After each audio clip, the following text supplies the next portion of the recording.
Today's podcast is brought to you in part by John Mark Comer's book, Garden City, a book that speaks to the tension we all feel between work, rest, and purpose. The New York Times bestselling author John Mark Comer takes us to the scriptures to identify what it really means to be human and flips the script on the idea that who you are matters, not what you do. He shows that God created us for meaningful work and meaningful rest. Both matter. This book helps you ask and answer the big questions. Does God care where I work? Is there a direction for my life? So you can discern God's heart for your calling, your rhythms, and the way His Spirit wants to shape every part of your life. If you're longing for purpose and a more grounded way to live, check out the new hardcover edition of Garden City wherever books are sold. Well, today's show is brought to you in part by the new book, God, the Science, the Evidence. We talk a lot about faith, but how often do we talk about science in the same breath? You might be surprised to discover just how deeply the two actually agree. For centuries, science has been used to dismiss the idea of God, but today an intellectual revolution is underway. Modern discoveries in physics, cosmology, and biology are consistently revealing the same truth: creation isn't an accident. That profound reversal is what engineers Michel-Yves Bolloré and Olivier Bonassi investigate in their international bestseller, God, the Science, the Evidence. This book is a rigorous, evidence-based critique of materialism, inviting you to explore over a dozen scientific, philosophical, and historical domains. It shows that what was once seemed impossible, that science could point to a creator, is now supported by a vast and convergent body of evidence. With over 400,000 copies sold in Europe, this book is sparking a global debate. It's thoughtful, fascinating, and a powerful reminder that reason itself affirms the existence of God. Learn more and find out where you can purchase your copy today by visiting godthesciencetheevidence.com. Today's podcast is brought to you in part by Erwin McManus's book, The Barbarian Way. Some books don't just inspire you, they confront you. The Barbarian Way, now celebrating its 20th anniversary, is one of those books. If you felt the pull of God towards something deeper and wilder than the safe, predictable version of faith that we settle for, McManus reminds us that following Jesus was never meant to be tame. It's meant to awaken courage, passion, and purpose God placed inside us. He draws from the wild stories of Abel, Noah, Moses, Rahab, and others to remind us that following God wasn't meant to be tame. Safe faith isn't working. Step into the story God is writing for you. Choose passion, choose boldness, choose the Barbarian Way. Available now wherever books are sold. No marketing creates clients. It's about building a relationship consistently.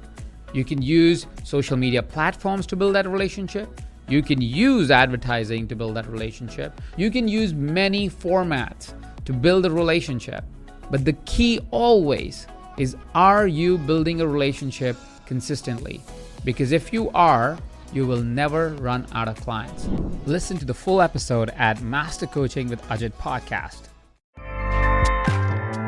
Acast powers the world's best podcasts. Here's a show that we recommend. Hello, everyone. I'm Danny Pellegrino. I'm Jenna Brister. And we are back for season 4 of a very Merry Iconic podcast, where the two of us recap all the holiday movies we love and some that we don't love so much. Yes, thank you so much for tuning in. 'Tis the season. That's right. We're covering some classics this year. We are recapping the entire Santa Claus trilogy. We're going to be diving into a Halloween movie this year. Yes, Hocus Pocus 2. That's right, the sequel. We also have I'll Be Home for Christmas starring Jonathan Taylor Thomas. So we are leaning into the home improvement of it all. And if you want to follow along, you can go to Instagram. It's at A Very Merry Iconic Podcast on Instagram. And be sure to listen, subscribe, tell a friend. Have a very merry, iconic day. Acast helps creators launch, grow, and monetize their podcasts everywhere. Acast.com.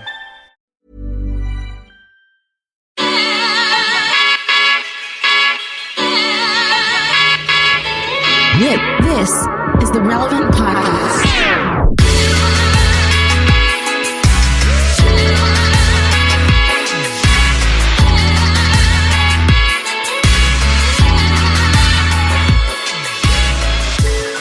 It's Tuesday, February 1st, 2022, and it's the Relevant Podcast here in Orlando. I'm your host, Cameron Strang, and joining me from Loverland, Virginia, is Jesse Carey.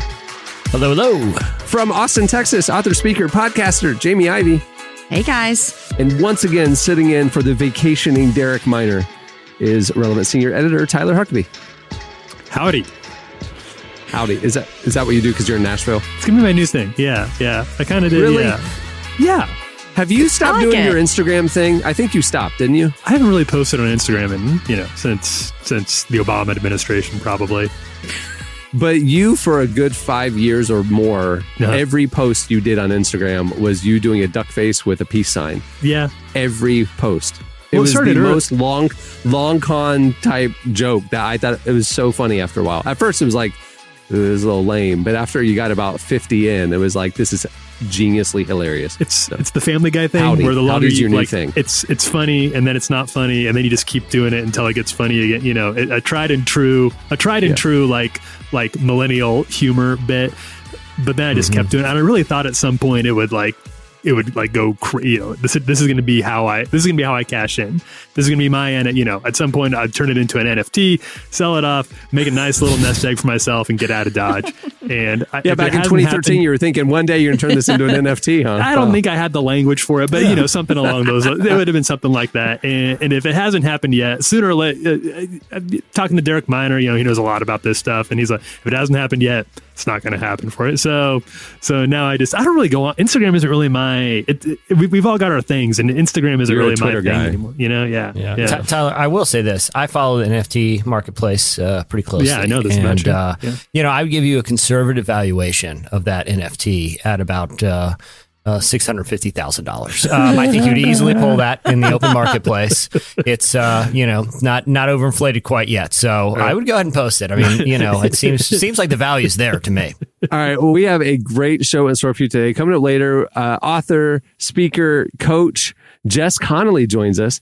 It's part of our New You series with UHSM, and she's an expert in the area of physical health, and that's one of the things we'll be talking about. She wrote a book called Breaking Free from Body Shame, and just it's a great interview. Don't miss it. At the end of the show, I cannot wait for this. We have a new game. It's Finish the Lyric, and it is specifically songs of like youth group anthems. Like it's youth group anthem songs, and we're going to play the clip, and then you guys are going to have to finish the lyric, and I am excited for that game. But stay tuned. Right now, coming up, it's Slices. So we don't care what American think less. If it hurts more, baby, live, laugh. Like I always say, when it breaks, we'll get the whole thing replaced. We could do better now than we've ever done. We're hitting heights never seen by anyone. Let go of empathy. You're listening to Joywave. The song is By American. Well, today's show is brought to you by the Lumo Project. Lumo is a visual Bible project that helps you see the gospel through a brand new lens. Have you ever wondered if the Gospels talk about the big questions we actually face in life today? Things like fear or anger or worry or relationships. It's all in there. The Gospels are applicable to today's life. With Lumo, you can experience Jesus' teachings and story in a whole new way, a visual way. Check out Lumo's free scripture videos by searching the Lumo Project at YouTube. I'm telling you, they're cinematic, they're beautiful, it's incredibly well done. It is straight scripture, visually depicted and shot incredibly well. It's great. Also, for other free resources, including small group studies and more, check out lumoproject.com. LUMO project.com. Okay, it's time for Slices. Okay. Now, this is normally where I'd go. What do you have, Jesse? But I'm not yet, because if you remember, we've done it a couple of times. One of our listeners, Clark, remind me of his name. Clay. Just Clay Stevenson. Clay Stevenson. One of our ambitious, entrepreneurial, go-getter, creative listeners, Clay Stevenson, took it upon himself to offer us supplemental options for the Slices jingle. You've heard the sexy one. Play the sexy one, Clark.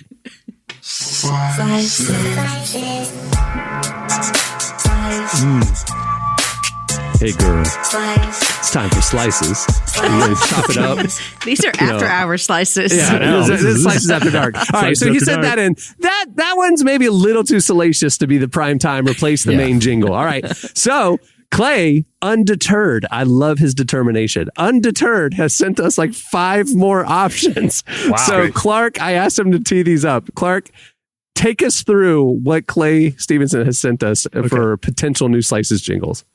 Some of these get dark, so just prepare yourselves. Okay. Wow. So this first one is called Chef Slices. Slices. Sounds like Ratatouille. Yeah, sort of Francais. All right, there you go. Kind of hungry, to be honest. The tough thing with that is I can't go, okay, it's time for... You know what I mean? Yeah. So, right. So that's Chef Slices. Got it. Okay. So we have Farmer Slices next. Slices. That's for our West Virginia listeners. I think he killed a chicken in that one. I'm just not exactly sure. Yeah, I think it was, to be fair, he got sliced that the neck from, off. Yeah. Yes. Yeah. But I read a little background. If you listen to last episode, you'll understand that came from a sermon that was live streamed this past week. So it was part of an illustration. All right, so that's the chicken one. All right, what's the next one? Okay, this one's not necessarily safe for the little ears, so just here we go. This one's called. You have to bleep it? No, okay. You'll see. It's called head roll slices. Oh no! Slices. Oh my! Oh no! Oh my gosh! Wow. Final Destination. Clay's going through some stuff, man. Clay, I think Clay's going through some. Clay, my dude. Wow. Okay, Clay. is that the last one, or is there Clay, more? we're here for you. No, pal. there's two more. Oh my gosh! Okay. These are not as graphic. Can we just say too? That sounded like he was unsheathing something, but then it sounded more like a dull lopping off of a head to me. I heard guillotine. Okay, play it again, Clark, because I heard guillotine. One more time. I heard a solid lop. Okay, you did. All right, here we go. Slices. And he's the guy with the hood, the head, the guillotine guy. Yeah, the executioner. All right. What's the next one? We got lumberjack slices. I kind of like this one, actually.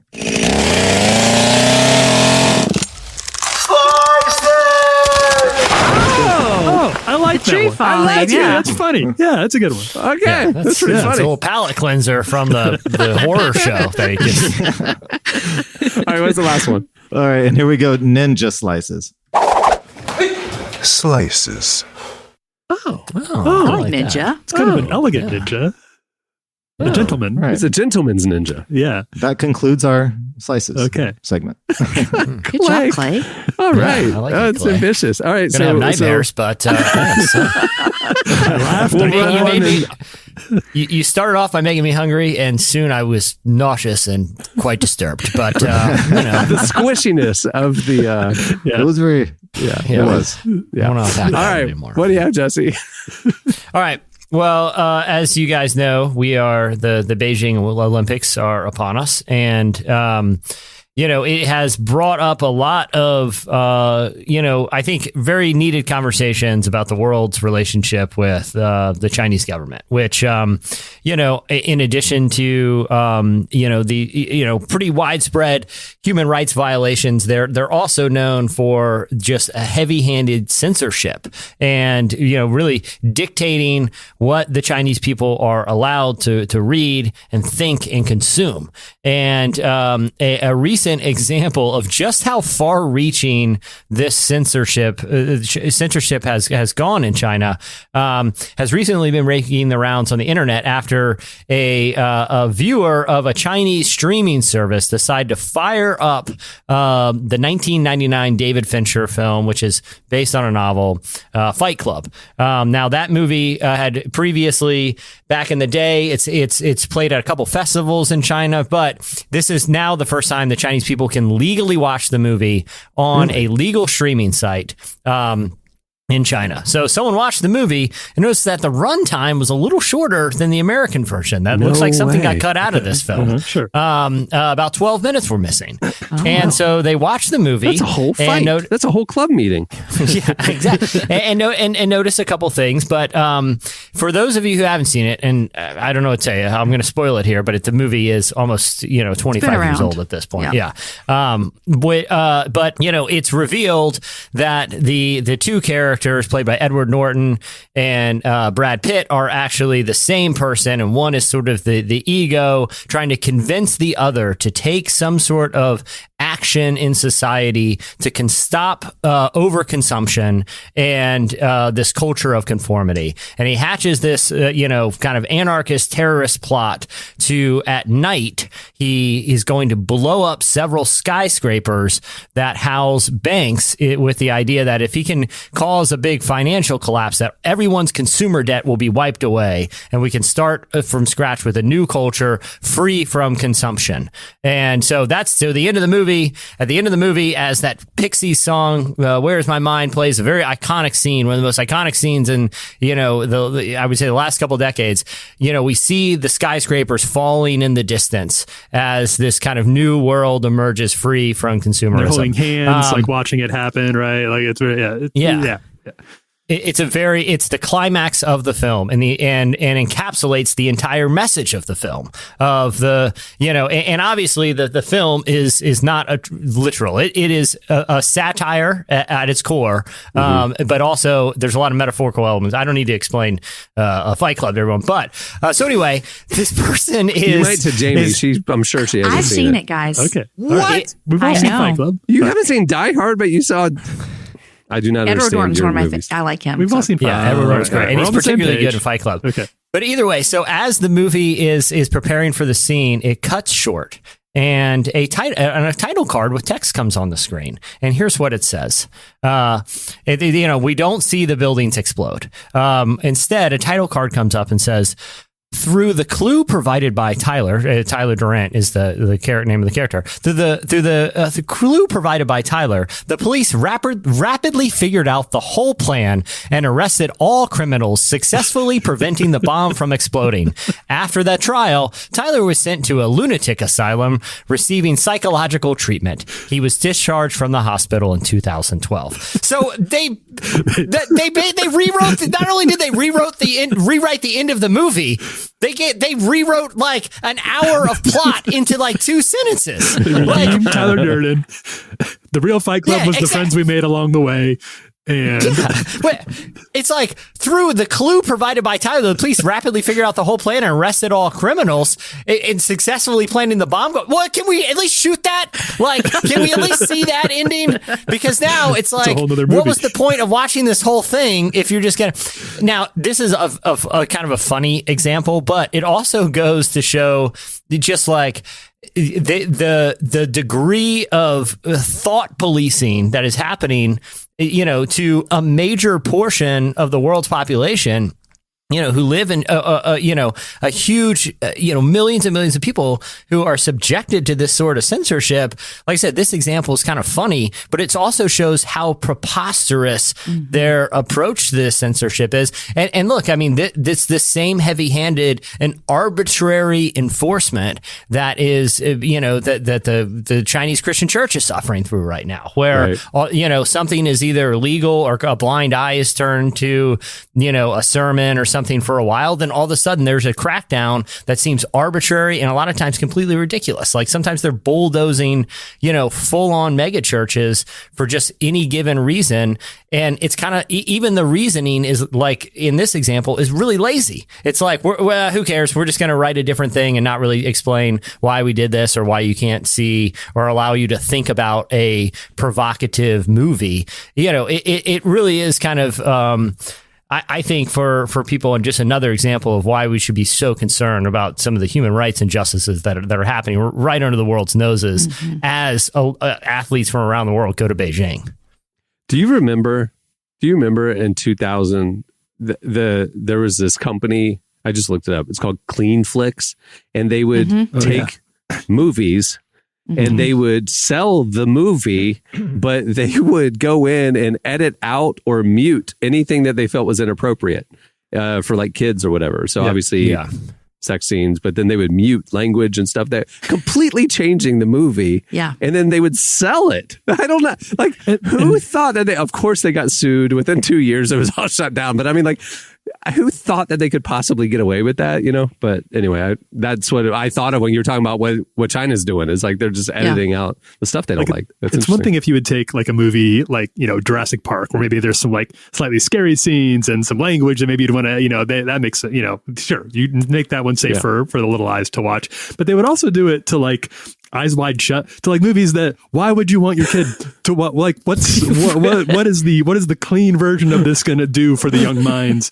anyway? Like it was a very strange or Fight Club, same basic principle. They would, and this is not the same thing as I know as a government mandated censorship of different pieces, but it was very to look at the list that was available. Like now your kids can watch any movie ever. It's all there.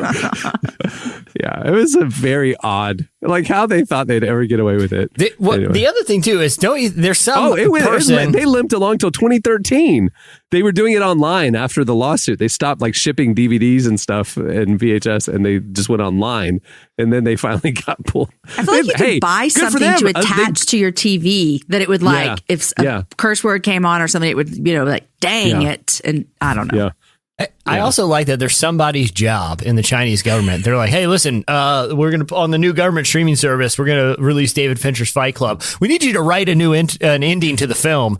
Wrap this thing up in about 2 sentences. Tell us how it ends. And like, is there somebody in the Chinese government who's just writing scenes into Western films? Well, and how much liberty does he have? They went on LinkedIn and they looked for anybody who used to work at Clean Flicks. Clearly, you have a uniquely qualified resume. And then they hired him. It's clear path. It's like the classic 80s video game Bad Dudes. Does anyone remember Bad Dudes? Like an arcade exactly game. What you're talking about. It was like a Double Dragon knockoff. This is how the video game was just you walk down the street and just beat people up until you find a cave complex and then just beat more ninjas up. I mean, it's a side-scrolling game where you fight ninjas with chains and clubs. That is the entirety of the game. But in order to make this make sense, that you're just not some maniac just walking down the street picking fights, it opens with this. President Ronnie has been kidnapped by the ninjas. Are you a bad enough dude to rescue Ronnie? The key word in there is the ninjas, not just President Ronnie has been kidnapped by ninjas. Right. It's like President Ronnie has been kidnapped by the ninjas. And we're just supposed to assume, well, obviously they're going to need some thugs just to walk around and beat people up till we find him. Like the ninjas did it? The ninjas? Same screenwriter evidently wrote this scene for the Chinese government. The entirety of the U.S. government has decided to entrust you, a person, by yourself to the middle of the street with no weapons. Unless you find like a trash can on the ground, or maybe you punch a fire hydrant until it starts blowing water at the ninjas, who in this case sound like maybe a rival political party for President Ronnie. like the Ninja Party has kidnapped the president. Well, that's what you get for going up against the Ninja Party. All right, what do you have, Jamie? Okay, I love stories that just make you love people. Okay, so in England, this happened January 13th, so a while from when the show's coming out, but I saved it because I want to talk to you guys about it. Millie was a little rescue dog. She was out on a walk with her owner. Well, her collar came off, and so she went missing. And what I don't understand about Hampshire, Southern England, is there's something called mudflats, and apparently they're very dangerous. Well, she got stuck in the mudflats, and she couldn't get out. So Millie's little worried owner gets a volunteer organization that is a drone search and rescue. So they start tracking Millie. They follow her. She can't get out. She's stranded. And it can become dangerous because of high tide. So then volunteers are trying to get her. They can't get her. Listen to this, guys. Someone came up with a great idea. They said, hey, what if we tied a sausage to a big long string and we put a drone out and we put the sausage on the end and just kind of brought Millie back in, kind of like the carrot in front of the horse, Mm-hmm. So this search and rescue is not searching for a sweet toddler that's stuck out there. They're searching for a dog for days, and they put sausage on the end of a drone. Millie is smelling that sausage. She's coming out. She even gets a bite of it once. She almost took the drone out. Millie, I'm happy to say, was rescued from the dangerous wetlands and reunited with her owner from a drone search and rescue. Now, I saw this story and I was like, okay, this is really cool. I really hope those search and rescue drones were not needed for something a little bit more important. I love dogs and dogs are important, but it kind of got me like, wow, that's a lot of teamwork for a dog that got off of their leash and is missing. But Millie made it home and I'm really happy for them. So the drone thing these were state run drone? Like these were not like it's a volunteer organization. It's a volunteer organization, search and rescue. They use drones. Okay. I'm imagining they're usually not searching for missing dogs, is what kind of brought me brought this to my attention. Must be a But slow- I must guess have they been a slow didn't have day. any other Yeah. emergencies right then. Yeah. I gotta be honest. It sounded like Millie. It sounded like she wanted to get lost to me. I think That's Millie what was I'm just saying. She hungry was hiding. and ran into the woods for hunger. For like, man, these people aren't feeding me anything good. I want to see maybe I can find a cabin with a pie cooler on the windowsill or something. I mean- I'm dying up here. I mean, it doesn't seem like she was ever lost to me. My It seemed thought like too was, I'm trying to train my dogs. I've got some bad dogs. Okay. They're cute when they're inside, but you take them out, they act crazy. What if I just had my kids set up their drone, hang some sausages down, and then my dogs are just going to be perfect on their walks because they're chasing those sausages? First of I think all, there's something more there's here. no bad dog. There's only bad owners. Oh, Cesar thanks, Cameron. Chavez would say that they need. You might I need don't know if it has really to be get a some binary. classes. Like, it could be you're not a good dog owner or a bad dog owner. There's degrees of in the middle. I did just order 2 shot collars, so there's that. Well, my What? understanding is all dog owners are totally depraved and incapable of in my theology. So it's one of those things. We all are just terrible, and dogs are good, and all they want is sausage. And All they want is sausage. Yeah, Millie was out there looking for some sausage. And two, is sausage good for dogs? I can't imagine. Like, I don't even think they can handle chocolate. Dude, From dogs thought will eat that their own through. vomit. They'll eat whatever. It doesn't. Yeah, my dog, when he was a puppy, caught a fish in the lake and brought it up to the house and ate it. Like he found a snake in the yard and brought it into the house and ate it. Gross. So yeah, that's a puppy. He's not like that anymore. All right, what do you have, Tyler? We got to be quick. All right. This will be quick. I assume we're all more or less caught up on that. There was a little bit of drama last week between Damon Albarn, the lead singer of the Gorillaz, and Blur, and Taylor Swift. Are we all kind of vaguely aware of this? No. So the brief version of the story, and we can get through this quickly, is that Damon Albarn, who I'm a big fan of, love Gorillaz, and I do like Blur a lot too, in an interview with the Los Angeles Times was talking about music today, and he's not a big fan of a lot of the new bands coming out, and he highlighted the fact that he's upset that Taylor Swift doesn't write her own music. Now, whatever you think about Taylor Swift, one thing that people do know about her is that she does write her own songs. You may not be a fan of the songs she writes, which he clearly isn't, but she does write them all. So she responded on Twitter, very upset at this, and when she responded on Twitter, she obviously brought with her probably maybe the nation's or maybe the world's even biggest and most ruthless army of fans who, Damon Albarn will probably be sleeping with What do one they call eye them? open. Swifties? Swifties, The the Swiftie army. the Tay They were- Hive. They were sending. Yeah. They were sending him like pictures of his kids in school. Like it was like they Oh my were. gosh. Not literally. It's too far. That was hyperbole. That's not oh, true. oh. But you know what I mean. They were ready to make life miserable for him in a very real way. They kidnapped his dog by luring it away with a sausage on a drone. I mean, they were vicious. They brought the ninjas to. All right. So he apologized, whatever, water under the bridge. He said he was sorry and he understands that she's writes her own music. But what really captured me about this, because I want you to imagine that this happened here, is among the people who got involved in the replies, which was a lot of people, and many of them, well-known, fans of Taylor or fans of Gorillaz who were going at it. One of them was the newly elected, not yet inaugurated president of Chile, Gabriel Boric. He is the youngest leader in Chile's history. He is 35 years old. He's a millennial. He was a former student leader who, in a very shocking event, was elected, and he's kind of like very left wing in a lot of his beliefs, which is very surprising as well. And this is what he said to Taylor. Here in Chile, you have a huge group of supporters who knows that you write your own songs from the heart. Don't take seriously guys that need to insult or lie to get attention. Hugs from the South, Taylor. So evidently, this guy is a very big Swiftie. He has a lot of merch, which he can be seen wearing in a lot of her and a lot of the photographs of him. He reportedly, and this is where I think it goes from fan to maybe he needs to tap the brakes a little bit, carries around a photo-sized picture of her in his wallet. A photo-sized picture? No.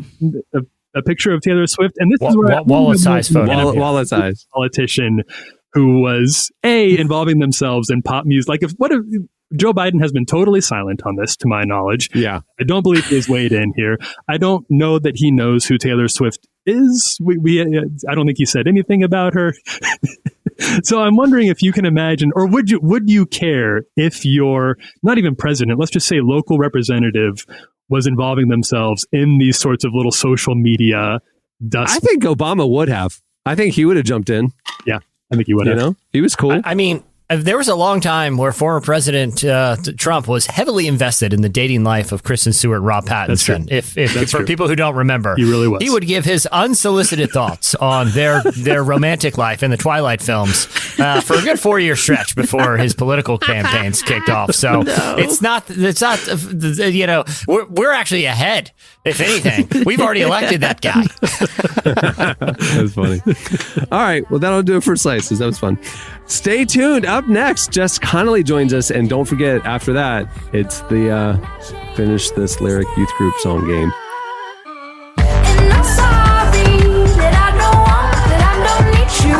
And I'm finally fixing all the minor issues. Oh, with my heart and with my soul, yeah, no. 'Cause I don't wanna know you anymore, and I don't care if you decide to never change it all. 'Cause it's not my problem anymore, and I'm sorry. You're listening to Kate the Dreamer. The song is I Don't Want to Know You Anymore. Well, today's show is also brought to you by BetterHelp. In 2022, mental health is finally a thing. So many people are struggling right now and aren't feeling like their normal selves. Guess what? Therapy helps. But what is therapy exactly? It's whatever you want it to be. You can talk privately to someone if you feel like you're not dealing well with stress or you're having relationship issues, anything. And now with BetterHelp, you don't have to worry about finding an in-person therapist near you to help. BetterHelp is customized online therapy that offers video, phone, and even live chat sessions with your therapist, so you don't have to see anyone on camera if you don't want to. It's more affordable than in-person therapy, and you can start communicating with your therapist in under 48 hours. Join the millions of people who are seeing what therapy is really about and see if it's for you. And right now, Relevant Podcast listeners can get 10% off their first month by visiting betterhelp.com/relevant. Again, that's betterhelp, HELP.com/relevant for 10% off your first month. Well, this week's conversation is part of our New You series, an 8-week limited content series presented by UHSM, where every week we're speaking with leaders and experts on ways we can be healthier in spirit, mind, and body. We're posting new articles every Tuesday and Thursday at relevantmagazine.com. And here on the podcast on the Tuesday show, you'll hear conversations that are part of that week's topic as well. Where our guest this week is Jess Connolly. She's an author, speaker, and coach at Go and Tell Gals, an organization that focuses on equipping and encouraging women in the church. She recently released her book, Breaking Free from Body Shame, that focuses on encouraging others to live freely in the body they have. Just spoke with our very own downtown Emily Brown about what it looks like to live free from body shame and how the church can do a better job of addressing body image. Here's our conversation with Jess Connolly.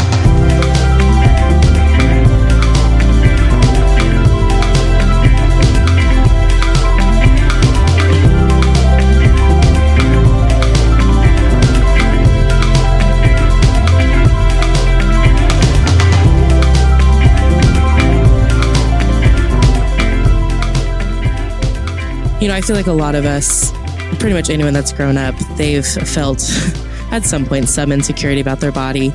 And I'd like to know, when did you kind of first become aware of like the shame that you felt? And then when did you feel the need to start speaking out about it as well? Oh, great question. So genuinely, my earliest memory as a human is feeling body shame. It's the farthest back I can go in my head. I have this memory of riding in the backseat of one of my parents' cars and like tracing my hand down my body. And it's the farthest I can go back in my memory. I can kind of remember that whole weekend, and I can remember feeling like not right. Something was not right, that I wasn't like anyone else around me, or that I wasn't, my body was just not quite there. And so I grew up with that feeling. I grew up with that kind of other feeling of like, this is just not it. And as far as jumping to when did I feel like the awareness of it was something I wanted to write about, For me, I started writing books right before I turned 30, and I could kind of tap into this idea that my greatest weaknesses were where there was going to be the most strength. That was where there was going to be the most victory. And so right around that time, I was starting to really write books and do broader ministry in general. For me, it was also the zenith of my issues with body shame. And so I knew, like, if I could get some healing here, if I could get some victory here, I think I could write about this. I think I could talk about this. I obviously want to be very, careful with this, but, what does healing look like for you? Like, what was that process like? Yeah. I'm glad you asked. And I love that caveat of, sure, let's be careful with it because it's going to look so different for other people. And to be totally transparent, even in my writing about it and in a lot of my speaking about it, I am really intentionally vague, and I do that on purpose because for me, a lot of my disordered behaviors came from other people sharing testimonies about really how they experienced body shame and how it got worse and how it got better. And so that became kind of a tutorial for me of like, okay, well, I could dip my toe in these waters. So I'm pretty cautious about that. But how I experienced freedom is that, number one, I had this inkling of hope. First of all, there was just this like tiny crack in the dark where I thought, I think I don't have to feel this way all the time. I actually think that God has something better for me. I have experienced just these waves of purpose and passion and healing and freedom in all of the other areas of my life. There's gotta be something here. So I think first I had to have just an inkling of hope. And then I had to get a lot of help personally. I had to first kind of find a mentor, another human in my life who subscribed to a kingdom body mentality. I had to do a lot of therapy. I had to do a lot of journaling.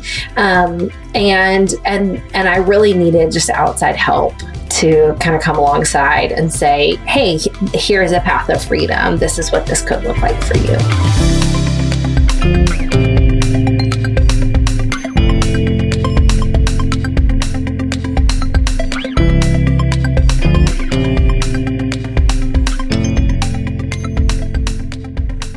You mentioned this kingdom-minded mentality for a body. What do you mean by that? Like, what does that look like? Yeah.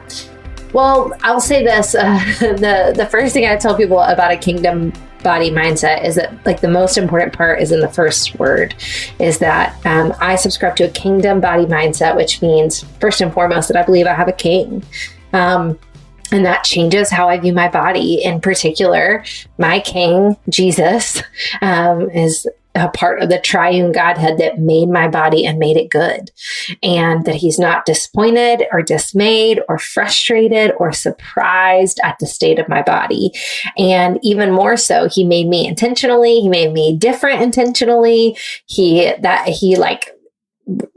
creatively made me not look like everybody else, which all of us at the very start just helps me take a really deep breath and remember he's a good, loving, kind king and he makes good things.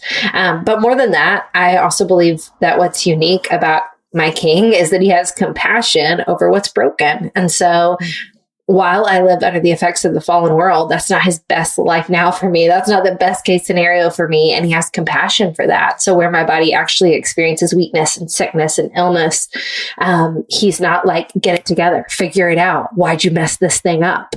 He actually has compassion for that. So that's the biggest part of it for me, of a kingdom body mindset, is that I have a king.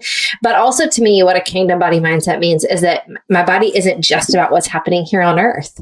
It's what's happening in the kingdom, which is for all of eternity. So that means that the purpose of my body is different. It's not a trophy. It's not a project I'm trying to fix or finish. And my body, its state here while I'm alive, is going to also somehow be impacted by what happens in eternity.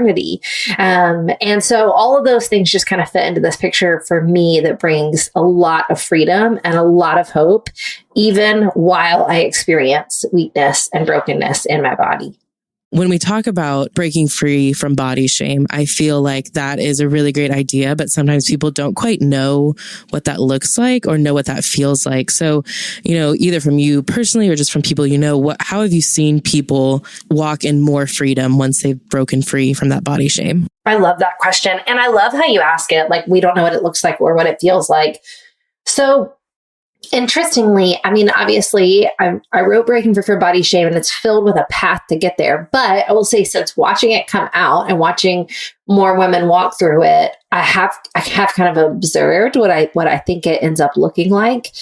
And it looks really different on everyone, obviously. But I have noticed a common theme is that women often have to change their language first, and then they start to change their behavior, and then they start to feel free.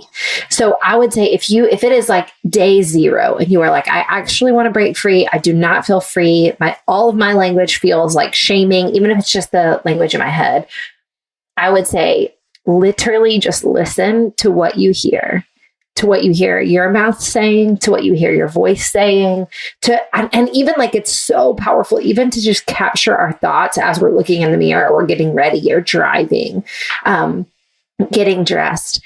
And I would just say, slow down enough to not only listen, but to say, do I think this is what God sounds like?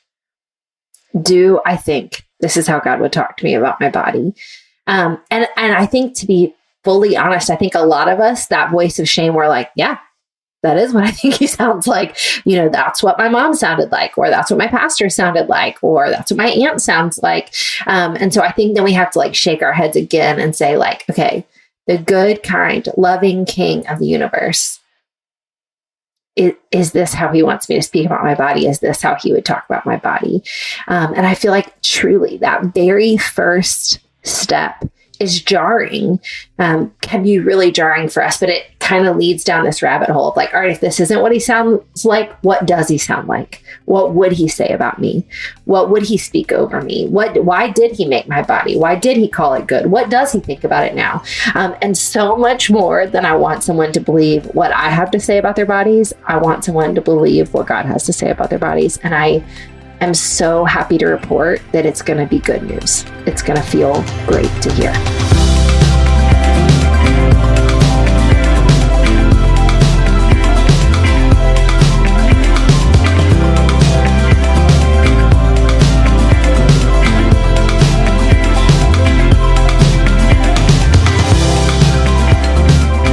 That was Jess Connolly. You can read more of that conversation over at relevantmagazine.com.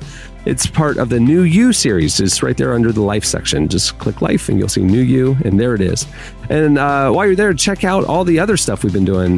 We've been posting ever since the beginning of January. Each week it's a different topic, spirit, mind, and body, kind of a new you for a new year. Go check it out. And as you know, the series is presented by UHSM. As you're thinking about rethinking things this year and you're rethinking your healthcare, look into UHSM. They offer member-based programs where faithful people can take charge of their own healthcare. From telehealth options to plans that cover the unexpected moments in life, UHSM has something for everyone. For more information, head over to uhsm.org or contact a representative at 800-900-8476. Again, that's uhsm.org or 800-900-8476. Stay tuned. Up next, it's Our Game. Finish the Lyric, Youth Group Edition. City music makes me want to lose my mind. Like when it taunts me through the bars of summer evenings. Walk out the door to the store by noon, and I'm so paranoid. My mask will slip. I just can't seem to get a goddamn You're listening to Parquet Courts. The song is Watching Strangers Smile. No marketing creates clients. It's about building a relationship consistently. You can use social media platforms to build that relationship. You can use advertising to build that relationship. You can use many formats to build a relationship. But the key always is, are you building a relationship consistently? Because if you are, you will never run out of clients. Listen to the full episode at Master Coaching with Ajit podcast. Okay, it is time for Finish the lyric. Finish the lyric. It is our, this is it's pretty self-explanatory. We are going to play a clip of epic kind of all time. These are not deep cuts. These are A-list, prime, youth group jams. What we're going to do is play a clip. It's going to cut off at the certain moment, and your job is to finish the lyric. You will get a point for every time you get it right, and we will announce the winner at the end. Tyler's going to sit it out because he put this game together. So joining us is our very own downtown Emily Brown. Hey, Emily. Hey, y'all. All right, so you're kind of a pop culture expert on our team. Jesse's been in this world for a long time. Jamie, I'm sorry, you're probably going to struggle with this, right? Well, I am going to struggle with this because I didn't even go to youth group when I was in high school. Well, let's just see how it plays out. See, I'll be honest, these Jamie, hits were so big. You can use the spiritual context clues. Maybe. Say Jesus every time. All right. Yeah. So Clark, we're going to just go in order, right? So we'll do a few rounds of this, and we'll just start right at the top. Jesse, you're up first. Okay. Finish this lyric. And an air guitar rocking, the Sadie Hawkins dance, and my khaki pants, there's nothing better. I know the song from Reliant K, and it is Reliant I K. remember owning that album. The song is Sadie Hawkins Dance. They did say that several times.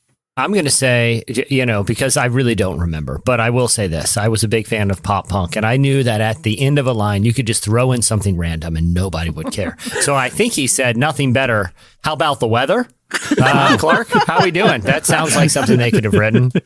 All right, Tyler, tell us, what is the correct lyric? The correct lyric is, do you like my sweater? Oh, yeah. That's another good thing. One not far off. Again, just throw in something random that rhymes with the word that has nothing to do with the song. So my strategy was at least. All right, Jamie, you're up next. Here's your song. It's DC Talk, by the way. What if I fall? What if I lose my step? What if I stumble? What if I fall? What if I lose my step? What if I stumble? What if I fall? What if I lose my step and lose it all? Very close. I make fools of us all. What if I think we give her at least half point on that. Half point. What's the sound for half point? We have the buzzer. We have the ding. A moo. All right, it'll be a moo. One of those slice jingles. Emily, you're up now. This was an epic youth group jam, but it probably predates you. I joined youth group in 2006. It might predate your birth. It might predate your birth. I had like all my children. but if it predates your birth, as we know from Christian radio and youth groups, these albums live for 15 years. So like we were listening to Free at Last, DC Talk or whatever for 15 years. Yes. All right, here we go. So it's Newsboys, and the song is Breakfast. Here's the clip. When the toast is burned and all the milk has turned and Captain Crunch is waving farewell. When the big one finds you, may the song remind you. This is a Christian song? Yes. It's about breakfast. With a powerful message about eternal damnation. May this song remind you, ... I have to eat your breakfast every morning.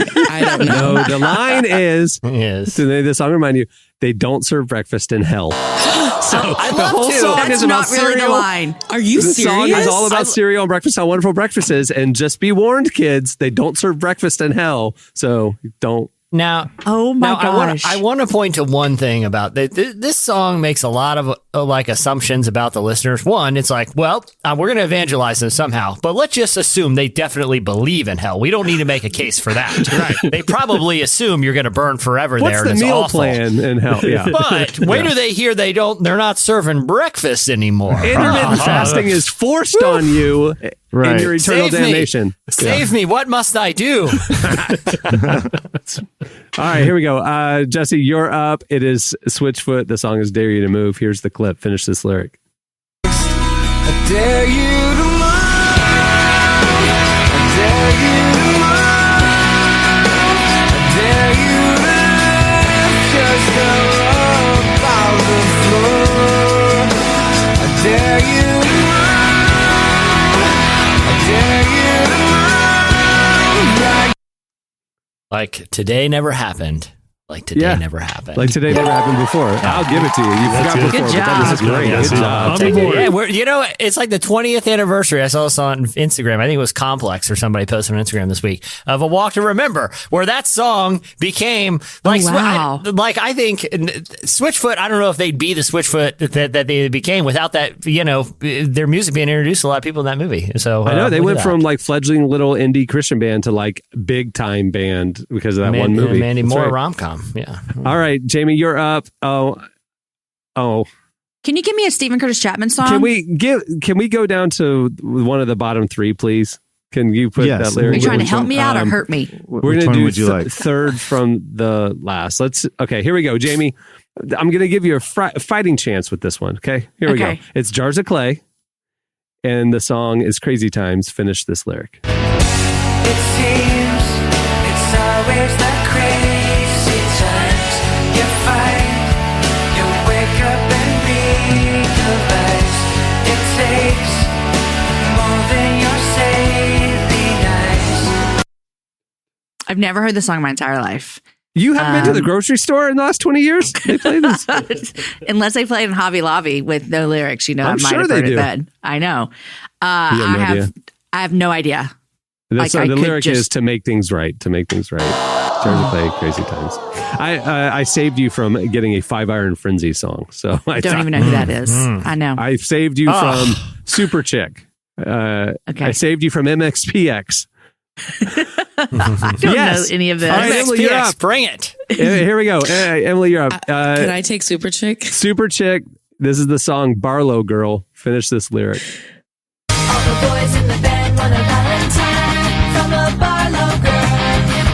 Boys think they're the bomb. Boys think they're the bomb. Oh gosh, I know I should know this, but there's just nothing. Boys think they're the bomb because they remind them of their mom.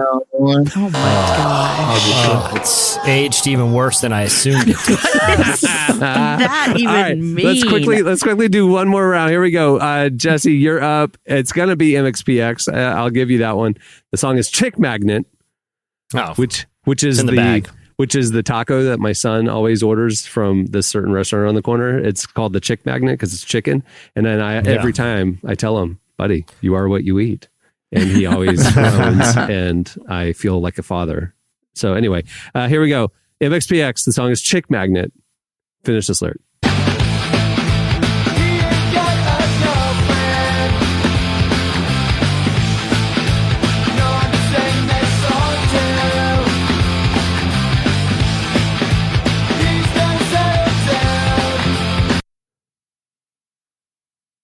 He's going to settle down. ... 14-year-old me is so angry right now. is reaching through time 20, all these years later. Settle down. Next time she's in town or around. I can't do it. He's going to settle down if he meets that special girl soon. He's a chick magnet and he doesn't date. Like I said, do you know how angry? Do you know how angry my teenage self is at my adult self right now? At how lame I've gotten. Be like, I listened to that album. Yeah, exactly. I listened to Life in General. Clark, that's off Life in General, right? Right. Yes, it is. Mm-hmm. I listened to that album on repeat for about 2 years straight. So it's very sad that is. Do your feet hurt? All that good stuff. Oh yeah. I know. All right, Jamie, you're up. This is Amy Grant. The song is Heartbeat. Giving you a fighter's chance here. I might have a chance here. Here we go. Finish this lyric.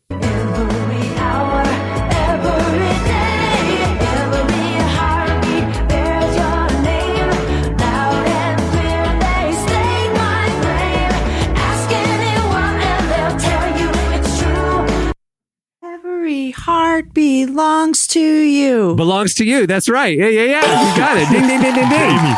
Yeah. And she's saying it. And let's just say this. I was looking around our little Zoom cubes here. Yeah. Everyone's head was bobbing. That thing is still a banger. I can still listen to Amy Grant.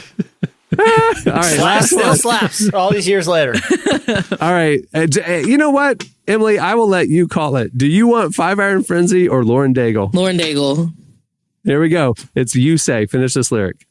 I'm going to be a really bad Christian if I can't remember this. Say I'm loved when I can't feel a thing.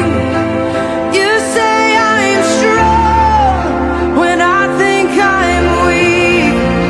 And you say I am held when I am falling short. And when I don't belong. You say I am yours? Yes! Yes! Incredible. You're a good Ooh, I was Christian. sweating there. I was really You're nervous. a good Christian. You kept going, and I was like, if he gets to a certain point, I don't know if I'm going to be able to keep up with this. Oh, that's great. All right. I like this one. Let's do more of this in the future weeks. All right. So here we go. That was Finish the lyric. Well, before we wrap things up, I want to thank Jess Connolly for joining us today. Make sure to check out more of that conversation and all the other great stuff we've been posting in the New You series over at relevantmagazine.com. And again, thanks to UHSM for sponsoring it. Also, make sure to check out the winter digital issue of Relevant while you're at the site. It features conversations on deconstruction, how churches are tackling medical debt. We talked to Andrew Garfield. We talked to Denzel Washington. Some great music, great thought leaders, big topics. It's awesome. And it's available for free. Just click on the magazine tab over at relevantmagazine.com. Also, check out relevantstore.com for some great new merch each week. Our upcoming annual print edition is there. Some shirts, mugs, podcast fan stuff. Hey, and also, if you're not, start your mornings the right way. Deeper Walk is our weekday daily devotional series. It's presented by Lumo. There's a fresh morning devotional email you can sign up for, or you can check it out under the faith section at relevantmagazine.com. It's awesome. It's the first thing I read every morning, and it just gets you started the right way. Check out Deeper Walk, presented by Lumo. Hey, and if you like this show, tell people about it. You can post the episode, you can share it, put it on your stories, leave a review, rate the show, Apple Podcasts, Spotify, wherever you listen. Help us get word out and share your thoughts about the show. If you like it. If you don't like it, then keep it to yourself. But if you like it, tell somebody. On that note, we'll wrap it. I'm Cameron Strang. I'm Jesse Carey. I'm Tyler Huckabee. I'm Jamie Ivey. I'm Emily Brown. There you go. Sticking around for the goodbyes. We will see y'all on Friday. Have a great week, everyone.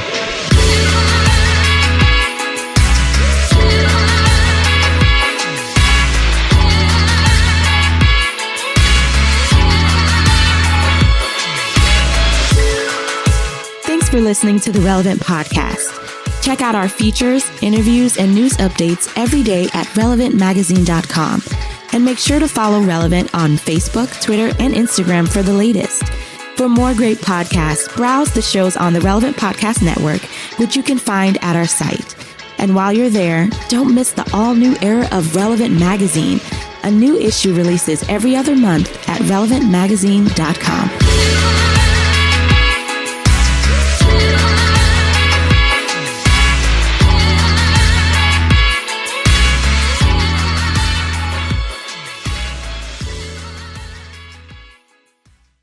You started off by making me hungry, and soon I was nauseous and quite disturbed. Relevant Podcast Network. No marketing creates clients. It's about building a relationship consistently. You can use social media platforms to build that relationship. You can use advertising to build that relationship. You can use many formats to build a relationship. But the key always is, are you building a relationship consistently? Because if you are, you will never run out of clients. Listen to the full episode at Master Coaching with Ajit podcast. Acast powers the world's best podcasts. Here's a show that we recommend.